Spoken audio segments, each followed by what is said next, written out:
Bienvenidos a todos a este programa de la Misión Santa Teresa de Ávila, en el cual estamos deseando proponerles nuevos programas. Entre ellos, esta vez queremos hacerles una presentación sobre la Virgen de Coromoto, la patrona de Venezuela. Para esta ocasión hemos invitado a 3 personas muy especiales que nos van a hablar sobre esta devoción que data de hace varios siglos y que es un honor para los venezolanos y que propagan la fe cristiana y el amor a la Virgen Santísima por una aparición de la Virgen de Coromoto en Venezuela. Damos la bienvenida y agradecemos a la señora Elvetia González por estar con nosotros, al señor Freddy Orlando y a la señora Dani Delgado. Gracias por estar con nosotros.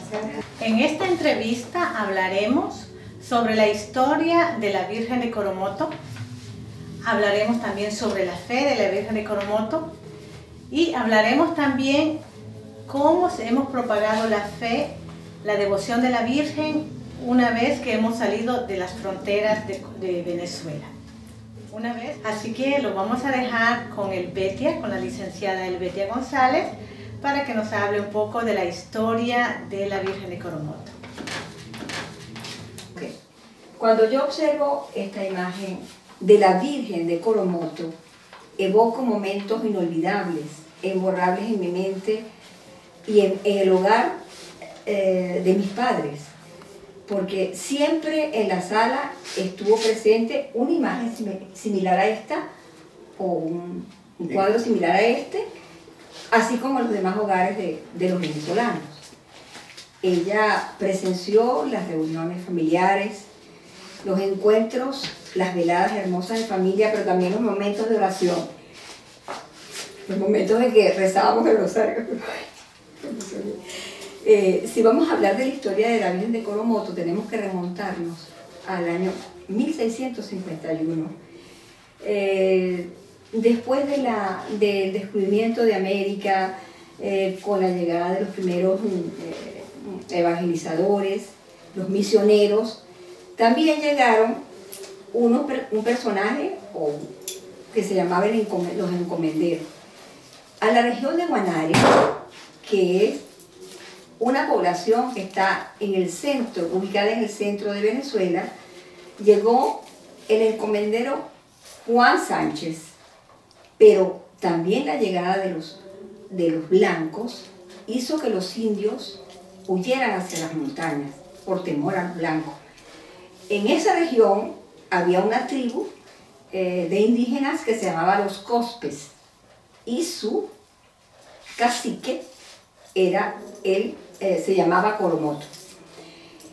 Una mañana que él estaba atravesando el río con su esposa y con parte de los indígenas, se le apareció la bella señora con su hijo en los brazos.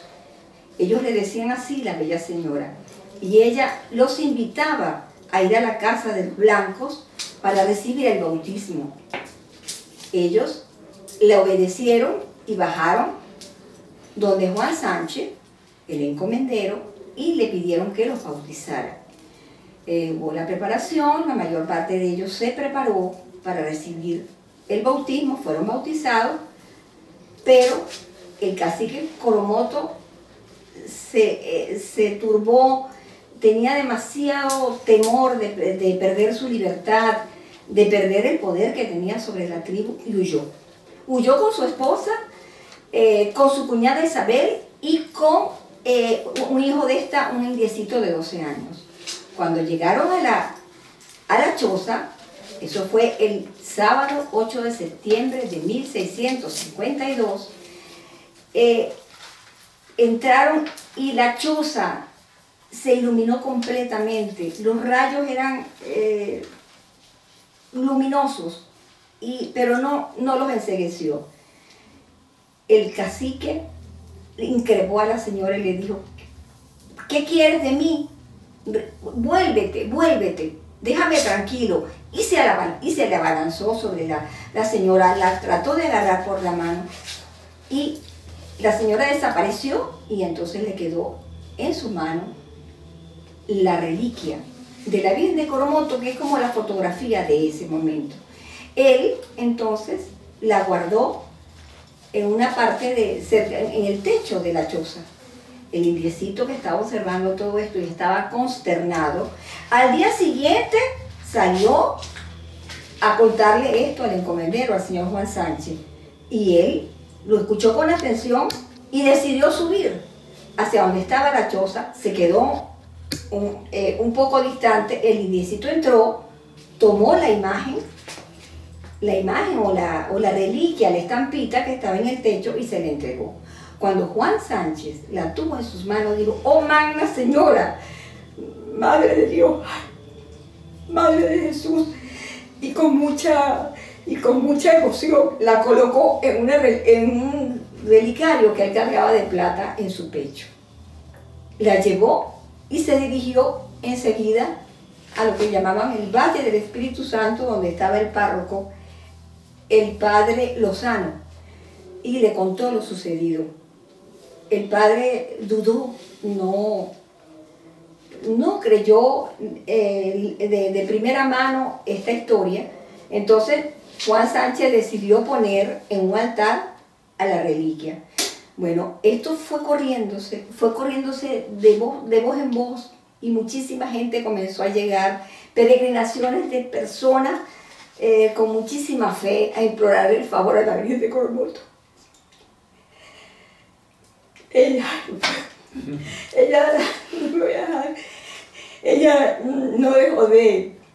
no ha dejado nunca de derramar sus gracias, sus bendiciones sobre el pueblo de Venezuela, y de la mano de ella llegó la evangelización a la fe católica del pueblo de Venezuela, comenzando por lo más humilde. Y hay que notar que ella se le apareció a una familia. Es la primera vez que la Virgen Santísima se le aparece a una familia. La Virgen Santísima ha renovado la fe de nuestro pueblo venezolano, y muchísimas peregrinaciones. La gente iba de día y de noche, no dejaban pasar a Juan Sánchez. Entonces, como a los 2 años de ese hecho, el padre Lozano decidió ir a visitar la casa, y la sacó en procesión solemne y la llevó a la iglesia que se estaba construyendo en Guanare. Posteriormente a eso, el presbítero José Vicente Hunda la llevó a la catedral de Guanare, y allí estuvo expuesta por más de 200 años. Freddy, mi esposo, y yo, en una oportunidad que fuimos de peregrinación, pudimos ver la pequeña reliquia que se veía a través de un vidrio grueso, porque la tenían protegida, pero en honor a la verdad casi no se notaba la imagen. También es de hacer notar que el indio Coromoto, cuando ocurrió todo esto, él huyó, y en su vida pisó una serpiente muy venenosa, y por supuesto, cuando ella se encontraba ya agonizando, pidió que lo bautizaran. Entonces una persona que pasaba por el lugar le echó el agua bajo la fórmula trinitaria, y él, pensamos que fue la Virgen de Coromoto, que no lo dejó que se fuera de este mundo sin recibir el bautismo. La Virgen de Coromoto fue declarada patrona de Venezuela por los obispos en el año 1942, pero en el año 1944 Pío XII, el Papa Pío XII, la ratificó como la aurora celeste y patrona de Venezuela. Posteriormente, en el año 52 ocurrió la primera coronación, pero canónica. El Papa Pío XII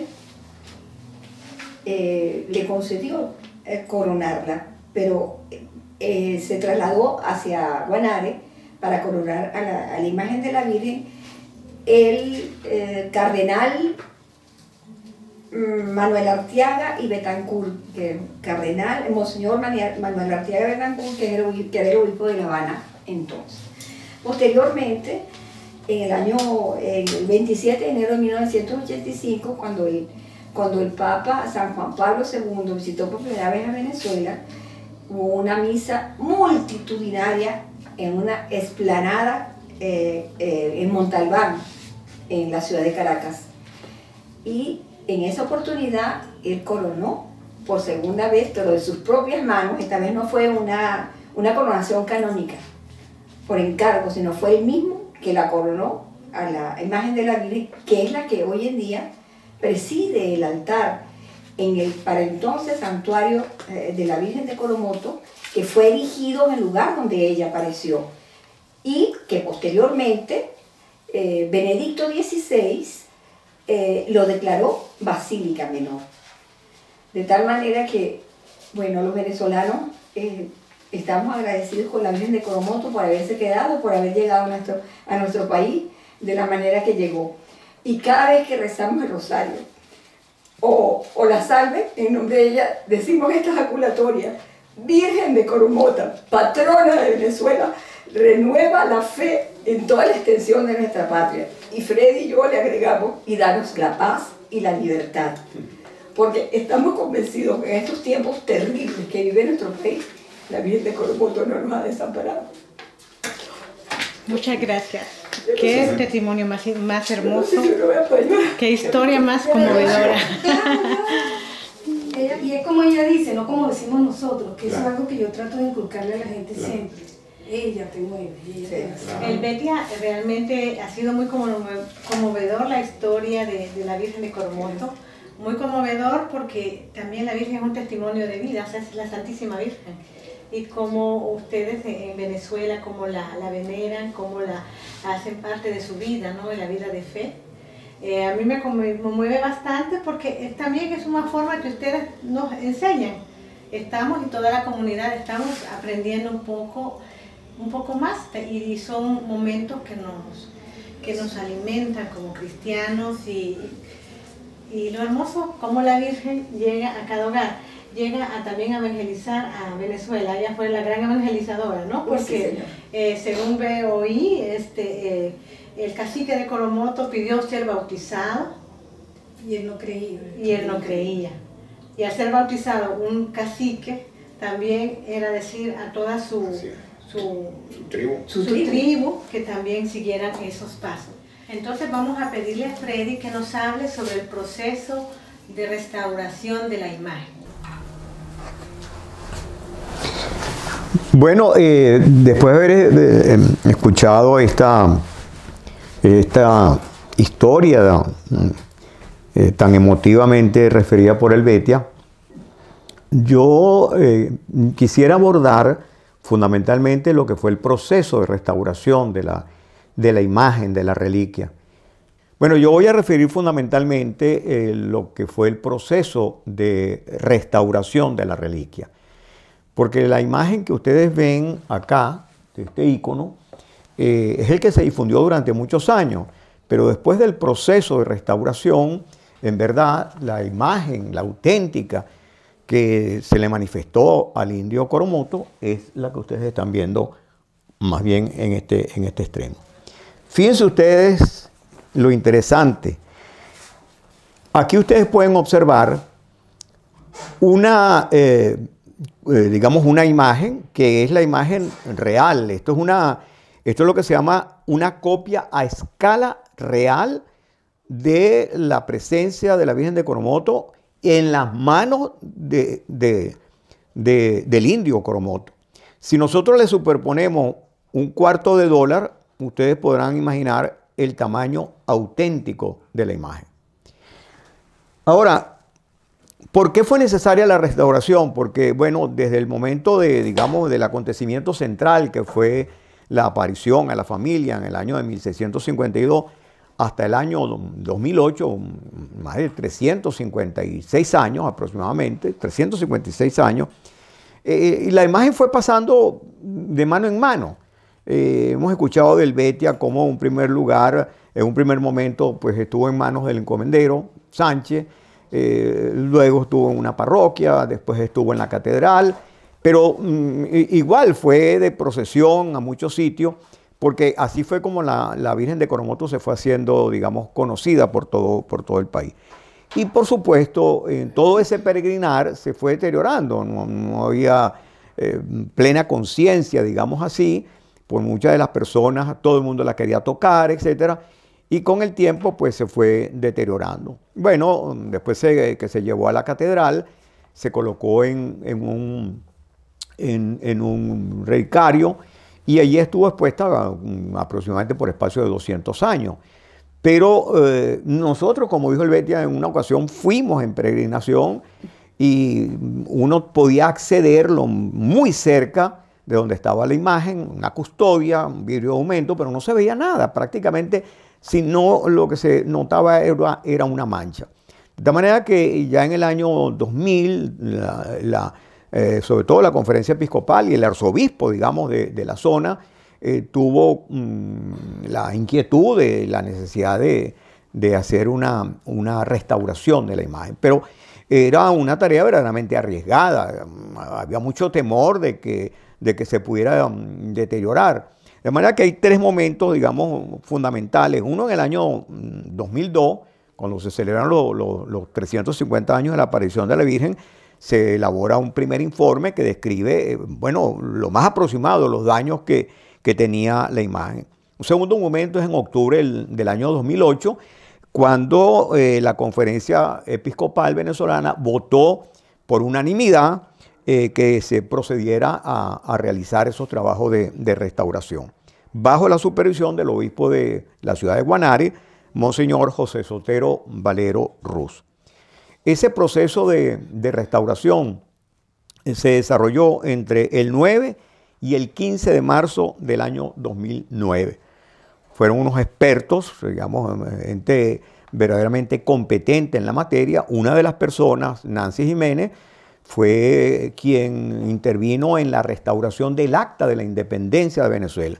Esa es otra historia, porque el libro del Acta de la Independencia, pues por los avatares de la problemática política y de las guerras en Venezuela, se perdió, estuvo también perdido como por espacio de más de 100 años, hasta que apareció en una casa de una familia, cuando se percataron que era el Acta de la Independencia. Bueno, más adelante hubo la necesidad, digamos, de restaurarla. Y en eso intervino la señora Nancy Jiménez, que era una experta en la materia, había hecho cursos en España, etc. Con ella estuvieron, por supuesto, especialistas en lo que es toda la técnica de restauración de documentos. Y comenzó un proceso que es interesante, digamos, narrar. Primero, pues se pusieron de acuerdo en cuál iba a ser el sitio allí en la ciudad de Guanare. Se decidió que fuera una casa de las hermanas, las siervas del Santísimo. Y cuando se escogió ese sitio, los 2 primeros días estuvieron dedicados digamos, al ambiente del laboratorio que era necesario montar.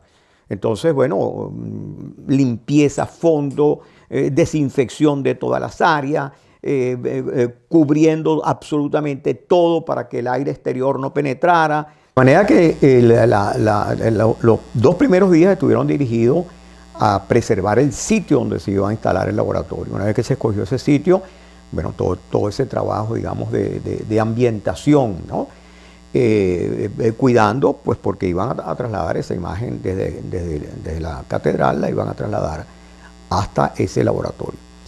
Y una vez que, digamos, que eso estuvo concluido, concretamente el día 11 de marzo del año 2009, bueno, se procedió a todo el trabajo, digamos, de abrir esa custodia que estaba soldada, y con mucho temor, repito, porque se habían percatado que parte de la imagen estaba adherida al vidrio de aumento. Bueno, milagrosamente, porque se trata precisamente de una manifestación de la Virgen de Coromoto, un trabajo que se pensaba que se iba a realizar en 7 semanas, se concluyó en apenas 6 días. Todo fue absolutamente rápido, ¿no?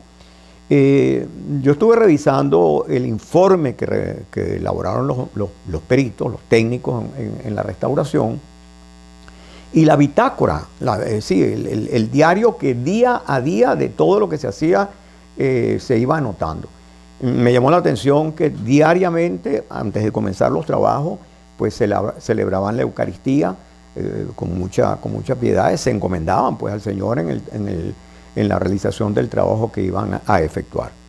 Ahora, del informe de restauración, yo tomé los siguientes datos. Como se los mostré, la Santa Reliquia mide 2.5 centímetros de altura por 2 centímetros exactos de ancho. La corona de la Virgen no es la que tradicionalmente se nos mostró como una corona que usan, digamos, los soberanos, sobre todo europeos, sino que se trata de un penacho típicamente indígena, de plumas.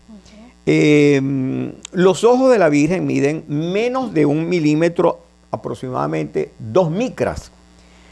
La minuciosidad, digamos, del dibujo, su perfección y especialmente los detalles hallados en los ojos de la Virgen nos hacen, dicen los técnicos, nos hacen concluir que es imposible que haya sido mano del hombre la que haya delineado la imagen de la Virgen. Se logró identificar en los ojos de la Virgen, por supuesto estamos hablando de microscopios electrónicos, etcétera, ¿no? La presencia del iris, un hecho particularmente desconcertante, pues al momento se pensaba que los ojos de la imagen eran simples puntos. Y al profundizar el estudio del ojo izquierdo de la Virgen se pudo definir un ojo con las características de un ojo humano, se diferencia con claridad el orbe ocular, el iris y un pequeño punto de luz en el mismo. El mismo informe revela que la Virgen María está sentada y lo que comúnmente se representa como un trono, en algunas imágenes de oro, sería en verdad un entramado de caña, es decir, es la choza del indígena. Las paredes de la cabaña tienen símbolos dibujados que podrían ser indígenas. El rostro de la Virgen tiene rasgos delicados de una mujer muy joven, su cara es muy fina y delgada, serena y está sonriente. Hay una línea delgadísima, casi imperceptible, que traza el rostro de la Virgen. Eso mide menos de 2 micras de ancho. De tal manera que este es el proceso fundamental pues, que se realizó para la restauración de la reliquia.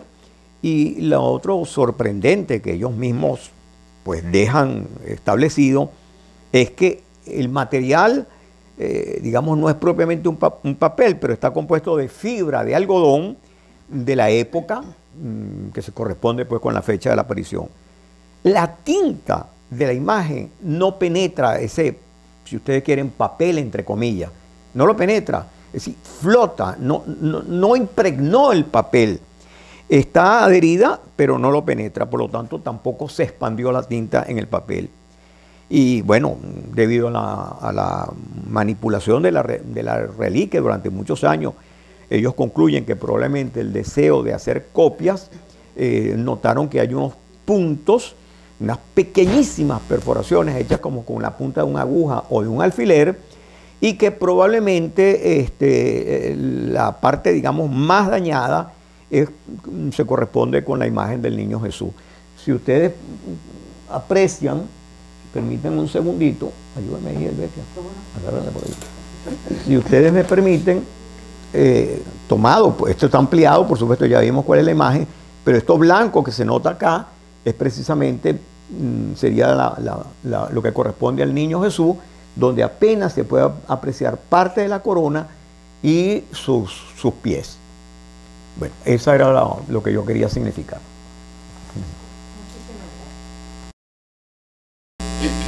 Bien, muchísimas gracias. Realmente hemos aprendido bastante sobre el origen, la restauración de la Santísima Virgen, el material también, el tiempo que ha tomado en la restauración.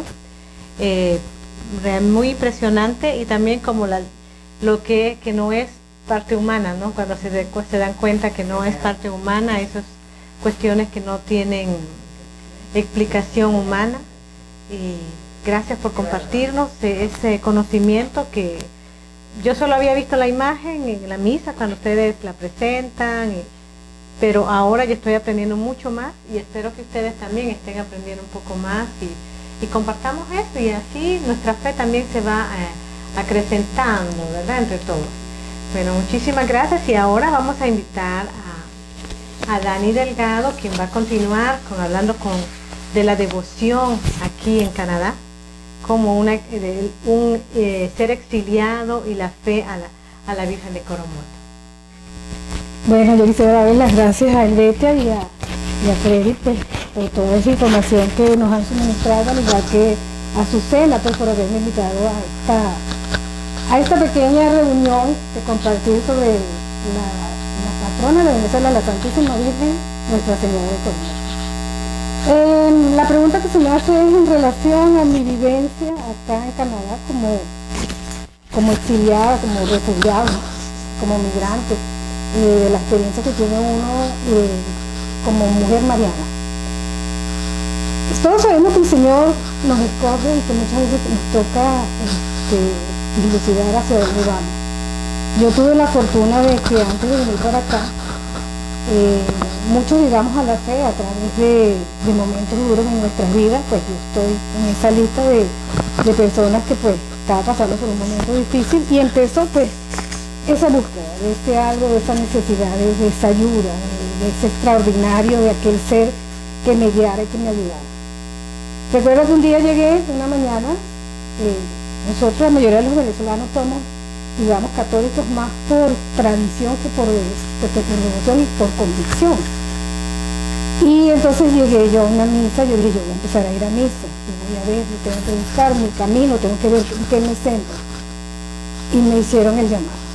Una señora de la Virgen de María me dice que necesitaba ayuda para las festividades de la Virgen de Coromoto. Yo sin saber nada llegué y dije, me anoté, vamos a ayudar. Ese año fue mi primer año, de verdad, de trabajo mariano, y decoré en el carro. Yo en mi vida había decorado carros, hice banderas, hice un sinfín de cosas, las saqué en procesión. Al año siguiente, pues entonces, yo recuerdo que era como más o menos agosto, y aquel soñando con la Virgen, y decía, bueno, ahora que era la señora, decía yo, porque todos tenemos distintas formas de que ella exija qué es lo que ella necesita de nosotros. Ya ese año no fue nada más arreglar el carro, sino que también fue organizar la procesión, organizar los altares y decorar la iglesia. Más adelante se agregaron otras cosas y ya no era solamente eso, sino que me tocaba salir a evangelizar, entregar el panfleto, enseñarle a la gente la devoción sobre la Virgen. Claro, nosotros somos venezolanos de nuestra patrona, la Virgen es una sola, que se manifiesta, yo le digo a la gente, con diferentes distintos. Esa es la gran diferencia. A veces nos fanatizamos y nos ponemos bravos. Yo peleaba con los guadalupeños, peleaba con los de la vallita, y esa es la misma Virgen, pero hay ciertas jerarquías que la iglesia establece y que hay que respetar. Entonces, dentro de todo este ires y venires, pues entonces tú vas entendiendo que hay un camino, que hay un proceso, que no es solamente sentarse a rezar un rosario, sino aprender qué es lo que te dice el rosario, aprender a comunicarte con ella, aprender que ella, el hijo nada le niega, y que a través de ella pues podemos hacer muchísimas cosas. Entonces, bueno, fue así, año a año la Santísima Virgen pedía, y bueno, allá íbamos. Una de las cosas que sí yo siempre, a pesar de todos las exigencias que te hace la feligresía, eso de la religiosidad popular, que muchas veces busca desviarse del contexto, era de la sencillez de nuestra Santa Madre. Ustedes vieron la imagen que mostró Freddy, es una imagen muy pequeña, es del tamaño de una moneda de un cuarto. Pregunto, y bastante interesante, ¿cómo ha sido tu caminar de fe? Yo tengo una pregunta para ti. ¿Es que tu fe era fuerte allá en Venezuela o es que se ha crecido más estando acá? Porque me dices que te invitaban a hacer algunas actividades, Sí. Y tú, bueno... Es un camino. La fe es un camino. Tú sabes que tienes un momento crucial en tu vida que te lleva a ti, o te quedas o te vas. Ujú. Entonces, yo empecé en un momento crucial y empecé esa escalada, poquito a poco. Llega un momento, evidentemente, como todo proceso psicológico, porque también afecta a tu psicología, tú vienes con una efervescencia, vienes fanático y vienes empujando y te vuelves loco. Pero llega un momento en que la misma fe y las mismas escrituras te van llevando y tú vas aprendiendo y vas madurando. Tu fe se va desarrollando y hay ciertas cosas que tú vas calmando. ¿Qué es lo que sucede? Que llegas a un momento, el culmen, digamos, de tu fe, en el que ya tú sabes a qué te puedes aferrar. Y por eso fue que lo dije antes. Con María, por María, tú llegas a Jesús. Ese fue el camino, fue mi experiencia muy personal. A través de ella fue que yo llegué a entender cómo funciona la iglesia. Ella es la madre de la iglesia.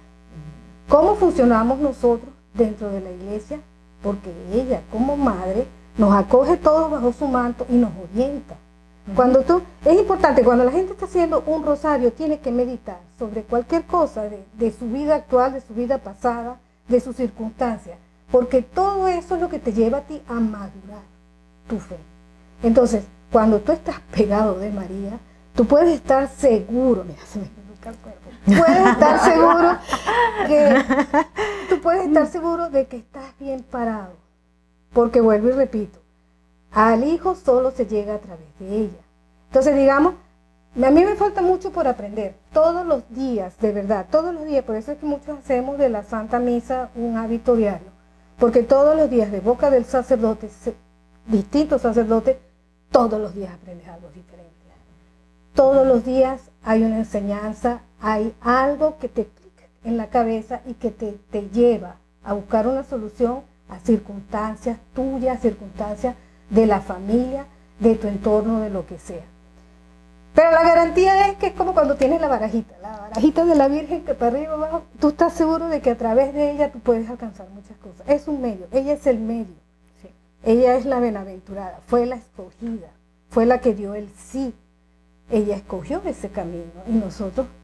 y fue la primera evangelizadora. Fue la primera evangelizadora. Donde cuando llegó el Espíritu Santo, o sea que la Virgen María siempre sigue evangelizándonos. Sí. Ella es la Santa Madre que siempre está buscándonos, está intercediendo por nosotros día a día. Y nosotros tenemos que seguir su ejemplo. Es seguir el ejemplo que nos dio María. A lo largo, no aparece muchas veces, no habla mucho en las escrituras, pero todo lo que dice y todos los escenarios donde ella aparece es porque tenemos que prestar atención para ver qué es lo que vamos a aprender y qué es lo que nos va a hacer. Perfecto. Sí. Bueno, muchísimas gracias, realmente muy apreciado todo. Y a ustedes que nos están viendo, si les gustó este video, por favor pongan like, abónense a nuestro canal y compartan, ¿verdad? Porque este es un compartir de historia, de fe, testimonio. Así que muchas gracias por escucharnos, gracias por el gran testimonio, por el conocimiento, por su vida de fe. Y bueno, nos seguimos viendo en la próxima. Este es uno de los primeros videos que estamos lanzando. Próximamente lanzaremos nuevos. Hasta la próxima. Hasta luego. Que Dios los bendiga. Amén. Que la Virgen los acompañe. Amén. Amén. Virgen de Coromoto, en tus manos deposito la libertad de Venezuela, que ella vuelva a transitar por los caminos de paz y democracia. Bendice a sus hijos, bendícela, preséntale al corazón de Jesús, haz valer tu amor de madre y tu poder de reina. Oh María, yo cuento con tu ayuda, yo confío en tu poder, yo me entrego a tu voluntad, yo estoy seguro de tu misericordia. Madre de Dios y Madre mía, ruega por mí, llévame al corazón de Jesús. Amén.